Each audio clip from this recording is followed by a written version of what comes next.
Shalom, giving all praise and glory unto Yahweh, Ba'ashem Yahushai, Ba'ashem Kakadash. That will honor see the apostles, elders, and brothers on down at Great Millstone, where I learned the truth from. And salutations to the whole elect. This is your brother I Banyamian, here to deliver another lesson. This one would be called Revelation 17 and 11 / these shall hate the whole.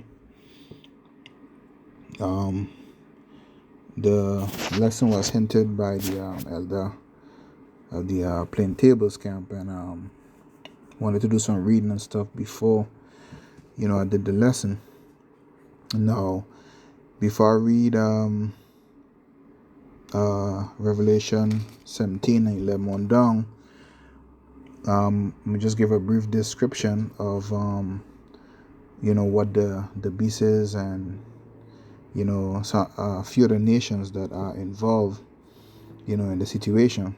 So pretty much the beast is a system that was started by the Roman leadership, pretty much the Roman Empire, right? And after they came out of power, after they fell out of power, the French took the helm, and after the French took the helm and they fell, Britain picked up and followed after that. And then after Britain lost the helm, Spain picked it up, and what proceeded, what came after the British, the United States, as we all know, the Edomites here from the US, they descended from the British people, right? So the US right now is at the helm of the or the head of the the beast system, but the overall, the beast itself is made up of the UN, the United Nations, and the EU, the European Union nation, right? So I wanna dive into Revelation 17 and 11, and after I read this portion of scripture, I'm gonna show with the situation that happened a few weeks ago with the ousting or the voting out of the former leader of Pakistan, Imran Khan. He talked about, he has been interviewed, and he talked about how the US, they had a hand in his being taken out of power. You know what I'm saying?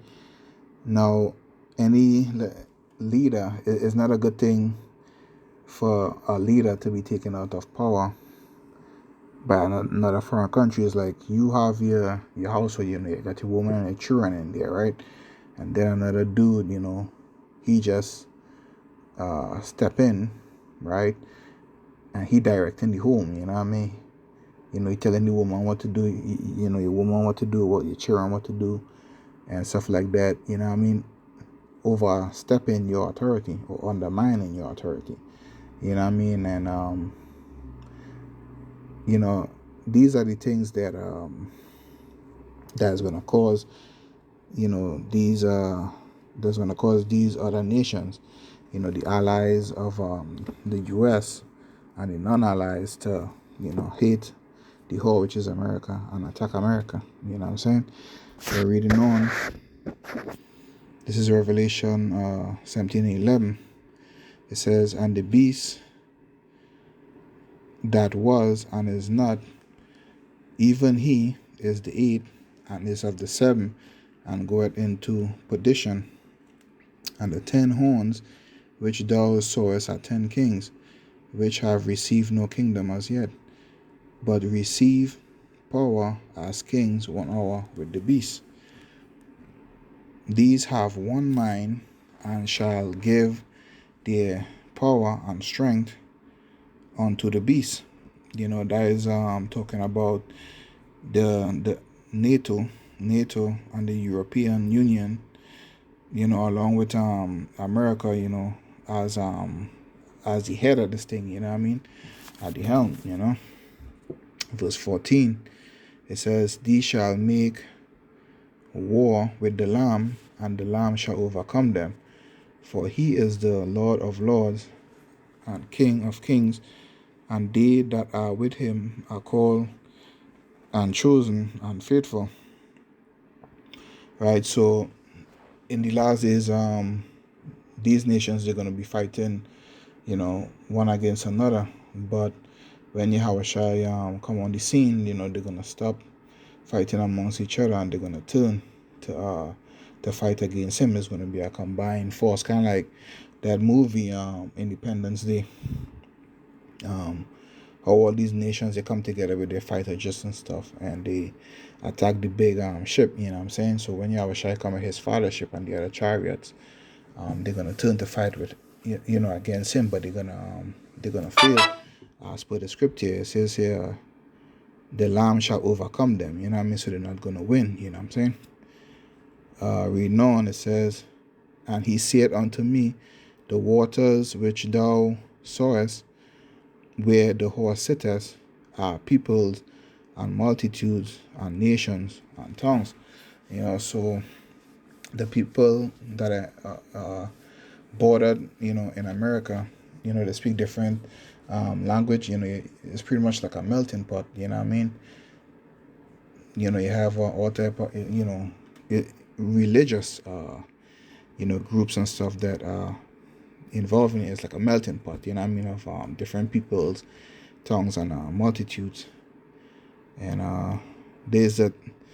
In this next verses where I get the title of the lesson, and it says, "And the 10 horns which thou sawest came upon the beast." Now the 10 horns are the EU and the NATO nations, you know what I'm saying? "These shall hate the whore." Salakia, "And the 10 horns, which is the EU and NATO nations, which thou sawest upon the beast." The beast, is a system that we talked about, that the Roman and empire headed, right? Now the US is the head of it. "These shall hate the whore, and shall make her desolate and naked, and shall eat her flesh and burn her, with fire." So she's gonna be, revealed, just like, with the video that I'm about to show. One of the ways they reveal, themselves and stuff, is with their sanctions. Many years ago, when the United States do these things at countries to undermine them, you wouldn't really hear about it on a global scale. But now everything is is being revealed. I mean, these sanctions that they have, that they run on these nations, energy, power, food, like what they did to the Pakistan leader. They already had a hand in taking him out of power, which they denied after watching the interview. They denied that. So a lot of underhanded stuff that this nation does, other nations is causing these other nations to hate the Hawk, and it's gonna cause them to like where it says, to burn out fire, to eat the flesh, to seek to destroy her, in the last days.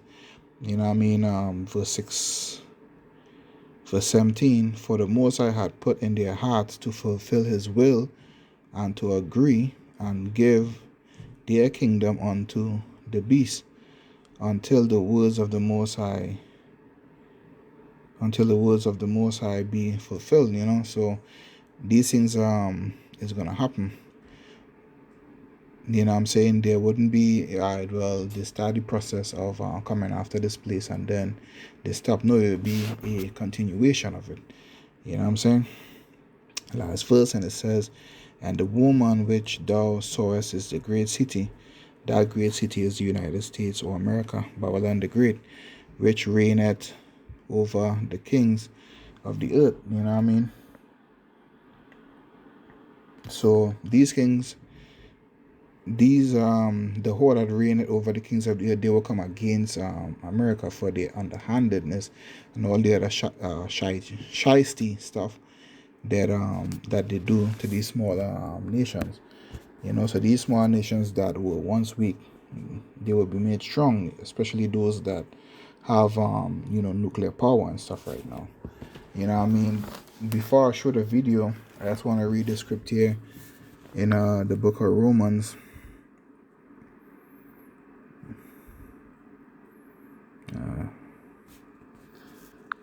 15:4. It says, "For whatsoever things were written aforetime were written for our learning, that we, through patience and comfort of the scriptures, might have hope." So all these things, that is placed in the book of Revelation and in the Bible and the scriptures, is written, for our learning. You understand? So that we could have hope. When these things come to pass, that we wouldn't be surprised, we wouldn't be taken by the famine, the food shortages, the wars, the rumors of wars, and the different calamities in society. I think the scriptures talk about, wisdom and knowledge shall be the stability of thy time. So in that, we would have hope, in this word. So I was going to show the clip to show how the U.S. undermined these other nations, locking them out of meetings or holding, meetings without them. If you are, a body of nations, you all share resources and stuff like that. If whenever there's a meeting, the leaders have to be present. There shouldn't be any, meetings taking place and the leader of one particular country, he didn't get all the information needed. You know what I'm saying? He didn't get all the information needed to attend, or it was rescheduled without him being in there. So all these things undermine these other nations that have become nuclear power, right? And is causing them to be angry, and it's causing them to hate the whole. So I was going to play this interview. Your Lord willing, you were edified, all right? So this is going to lead up to the Great War, World War III. Shalom. For being with us. And just first of all, the march you're threatening now if no new elections are announced. What do you hope to achieve? Well, Mark, what every Democrat hopes to achieve from a peaceful protest, what I hope to achieve is to show the whole of the country that the people of this country want one thing: elections. They do not want a foreign imposed government where members of our party were bought by $1 million each, who was offered to them to switch sides, and then the government was removed. And so therefore we feel that rather than someone else imposing a government on our country, let the people of this country decide whoever they want to lead them. But you were toppled, you say, by a Western conspiracy. You called it, I think, US-backed regime change. I mean, it's quite a claim. What evidence do you have? What do you base that claim on? Well, as a Prime Minister, I get a cipher. Cipher is a secret a message sent by your ambassadors. They are sent to the Foreign Office. It's like in WikiLeaks. WikiLeaks was when they broke the code, so the secret messages were relayed to the public. So I get a cipher from my ambassador in the US, and it's an official meeting he has with this American undersecretary or whatever, Donald Lu. And me as the Prime Minister, I'm reading this cipher, and it says that unless you remove your Prime Minister through this vote of no confidence, which hadn't been tabled as yet, there will be consequences for Pakistan. And if you remove him, all will be forgiven. Now this is what me as a Prime Minister reading this cipher.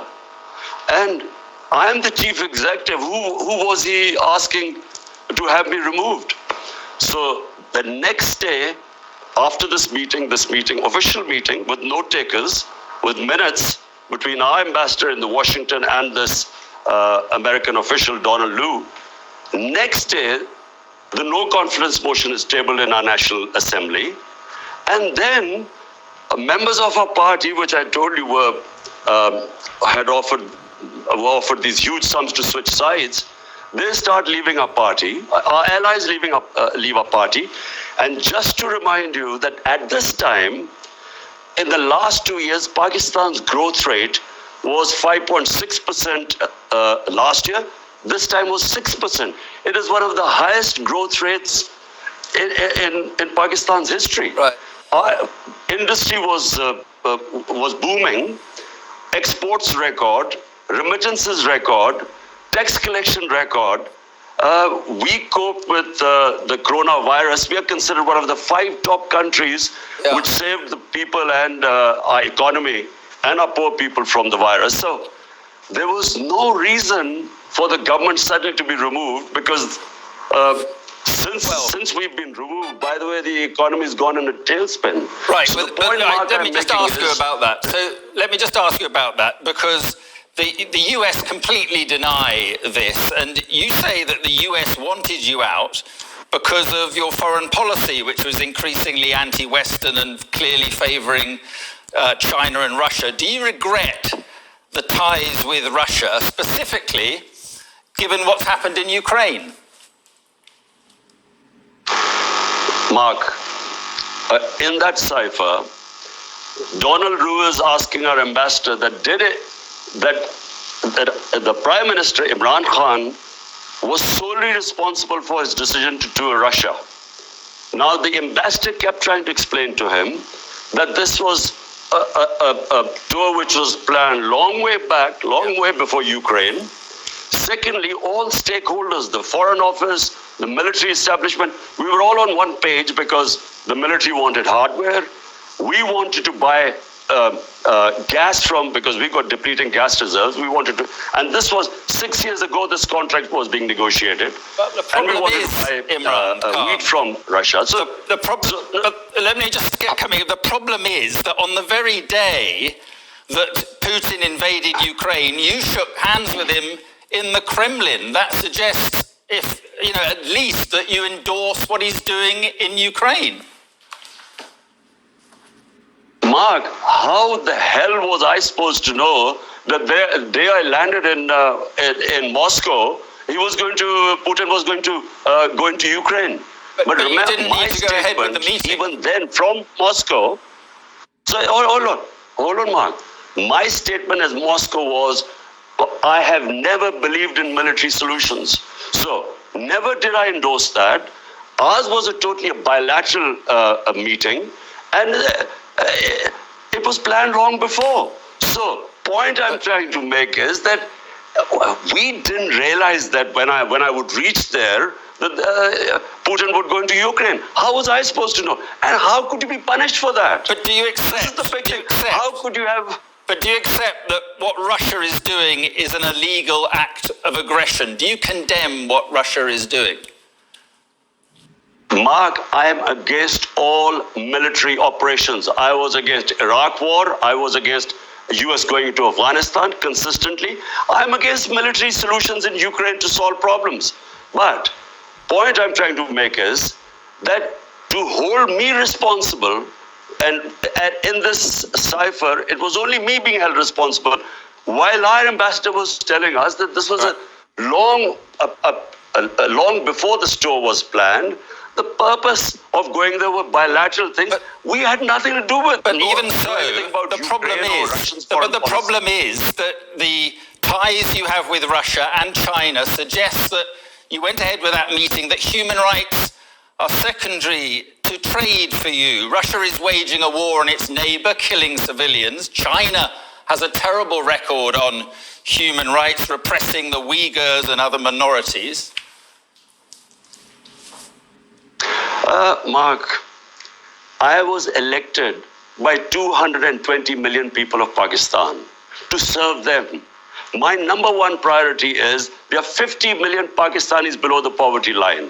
I was not elected for them to to correct all the wrongs that are going on in the world. My responsibility was my country.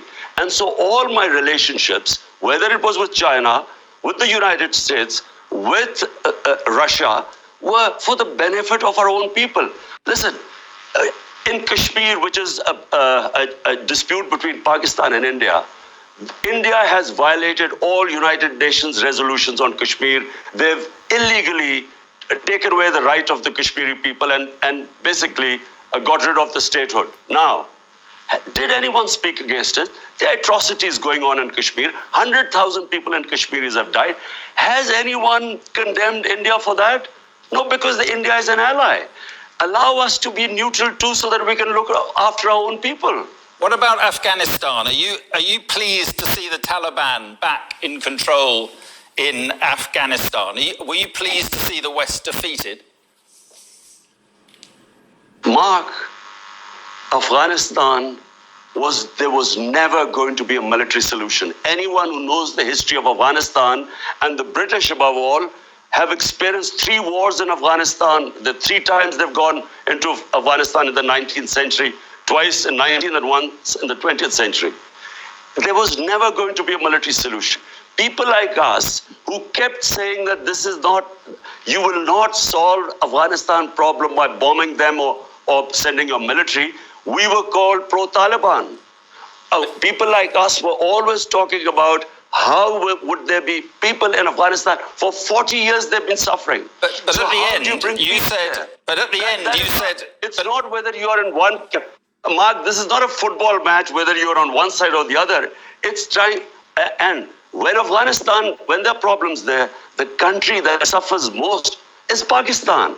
Because we already have 3.5 billion Afghan refugees there. But you said the chains of slavery had been broken in the country.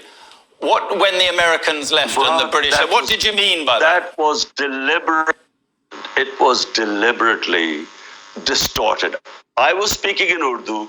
I was talking about getting rid of mental slavery. We still have the colonial education system with elite is taught in English medium. We had first time in our history had one syllabus for everyone, and I said that mental slavery is far worse than physical slavery. In that context, I refer to Afghanistan, where physical, they're fighting for their freedom. But what about the slavery of women, Imran? What about the slavery of women? Are you concerned that they seem to be going back on their commitment to allow girls back to school, and they're now insisting women cover their faces? Are you worried at all about what is happening there? Mark, I am not responsible or a spokesman for the Taliban. If there was any other solution, after 20 years of war, well, there should have been. You should have found some solution. But the fact is... But Pakistan has supported the Taliban. Who says this? Harboring Taliban fighters inside Pakistan. Do you know something, Mark? There is so much propaganda and ignorance about this whole Pakistan-Afghanistan situation. Pakistan lost 80,000 people. No country which supported the US in the war on terror gives as many sacrifices as we did. The only reason we lost 80,000 people was because we joined the US war on terror. Because the US was trying to find a military solution in Afghanistan where none existed, we were blamed. A country that gives sacrifices, we were blamed for the lack of success in Afghanistan. What is happening in Afghanistan has nothing to do with us. The fact is that a war in Afghanistan meant 5 million refugees at the beginning in the 80s. We have 3.5 million refugees. We had what were the Pakistan Taliban who were fighting against our state. We still have terrorism as a result of participating in the US war. For Pakistan to be blamed, there are 3.5 million refugees. Mark, how do you stop?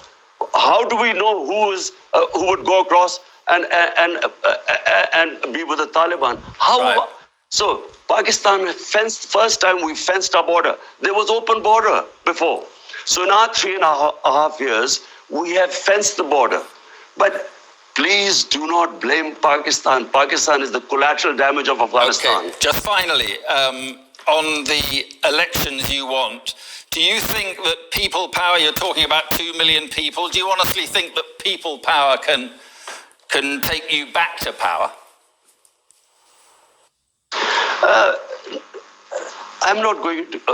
I'm not showing the 2 million people coming out in Islamabad so I would get back into power.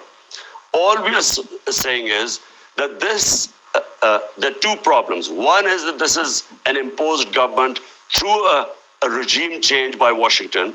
Number two, they're criminals. 60% of the cabinet is on bail. The prime minister and the chief minister were about to be sentenced when they were made the chief minister and prime minister. It's an insult to this country.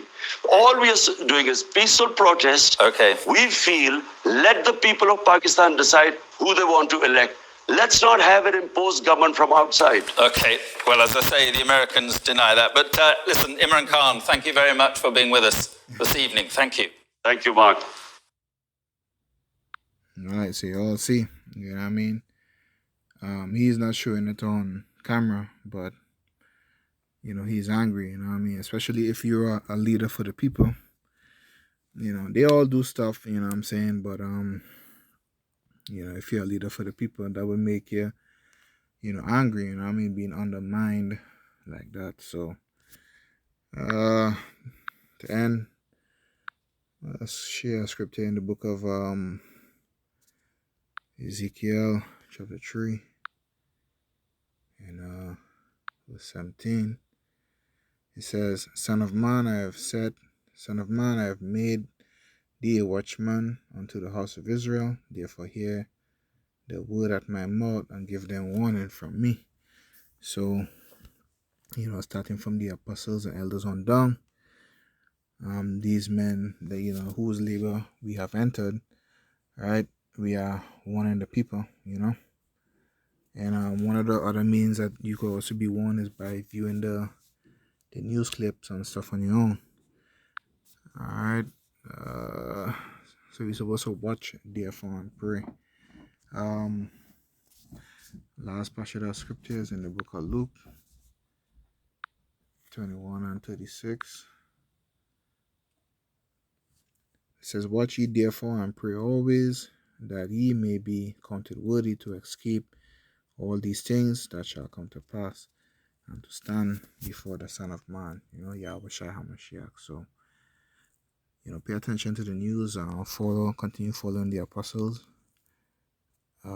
bishops and elders, and the brothers' lessons, alright, for what is going on in the news, alright, because these things are happening on the world stage, and things that are unaware to the mass population is gonna be known, you know, vastly, and a lot of times when it's too late. Alright, so it's your brother Rabbi Nyamyan, and I say Shalom.